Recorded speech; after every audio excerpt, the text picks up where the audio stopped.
আসসালামু আলাইকুম, কেমন আছেন সবাই? আশা করি সবাই ভালো আছেন। তো এখান দিয়ে যে সন্ধ্যা হয়ে গেছে, সারাদিন রান্না করা হয় নিলাম।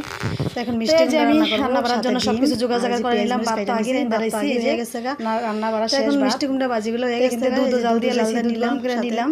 তো এখান দিয়ে যে মিষ্টি কুমড়া ভাজি দিয়ে নিছি ভাজি করার জন্য, সাথে ডিম আলু বসিয়ে নিছি রান্নার জন্য।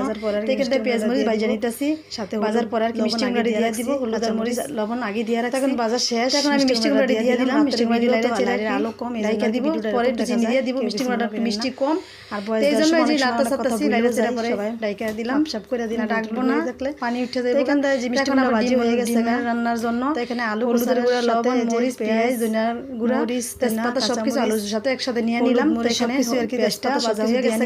এখন ময় মশলার জন্য তবে আলুগুলা কষা আলুর সাথে একসাথে দিয়ে দিলাম, দিয়ে কষে নিতেছি ভালোভাবে। পরে কষায় এখান দিয়ে যে ডিমটাও ভাজা নিছি অন্য চুলায়। তো ডিমটা ভাজা ডিম আর কি সাথে দিয়ে দিলাম জলের পানি দিয়া।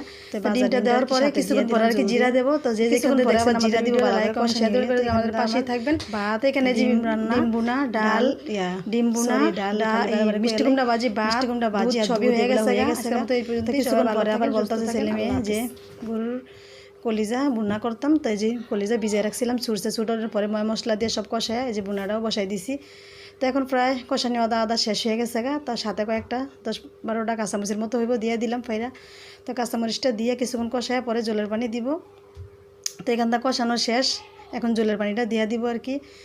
তো জলের পানিটা পরিমাণ মতো দিব। কষায় চাইছিলাম গরম পানি দিতে, গরম পানি আর দেওয়া হয় নাই গ্যাসের জন্য, ঠান্ডা পানি দিয়ে দিলাম। তো এই যে পানি পরিমাণ মতো দিয়ে দিছি। দেওয়ার পরে লাইরা সে আর কি চুলাটা বাড়াই দিব। আজকে আগুনের অনেক অভাব, চুলার ভিতরে গ্যাস নাই, এই জন্য আর কি রান্না করা একটু লেট হয়ে গেছে তো এখান দিয়ে যে সব কিছু দিয়ে দিলাম।